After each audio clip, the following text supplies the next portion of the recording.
They say it all started with a bullet in Sarajevo. But what if I told you World War?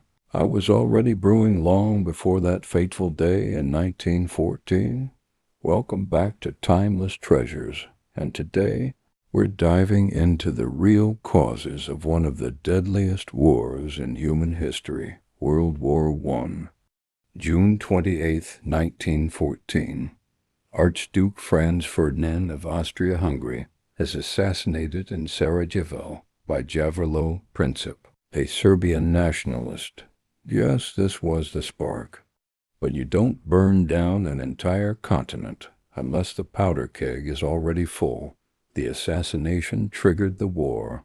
But the real reasons go deeper into politics, paranoia, power, and pride. In the early 20th century, Europe was obsessed with military power.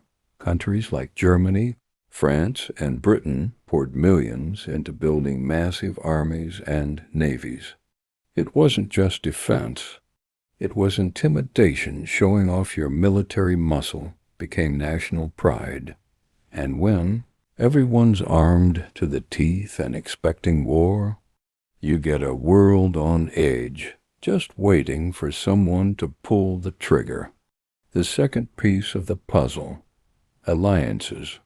On one side, you had the Triple Entente: France, Russia, and Britain. On the other, the Triple Alliance: Germany, Austria-Hungary, and Italy. The idea was safety in numbers, but in reality, it meant a local conflict could explode into a continental war.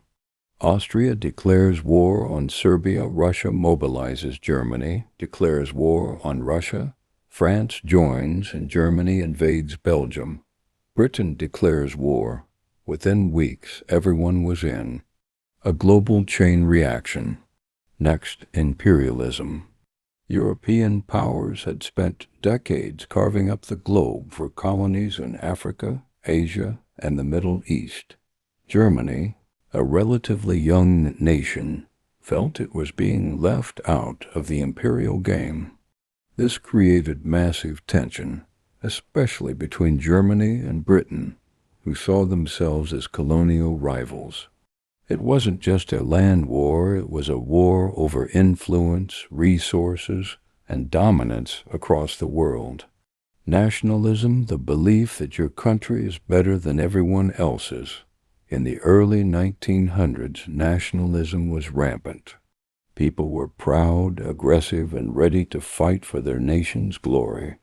In the Balkans, Slavic groups like the Serbs wanted independence from empires like Austria-Hungary. In Western Europe, countries were competing to prove who was superior.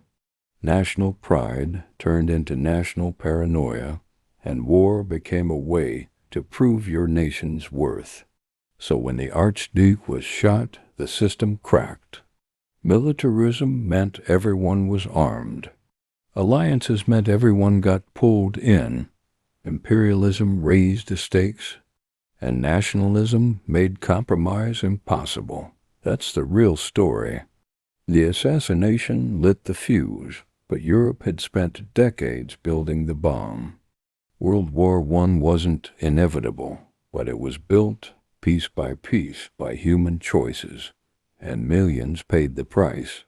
Thanks for watching.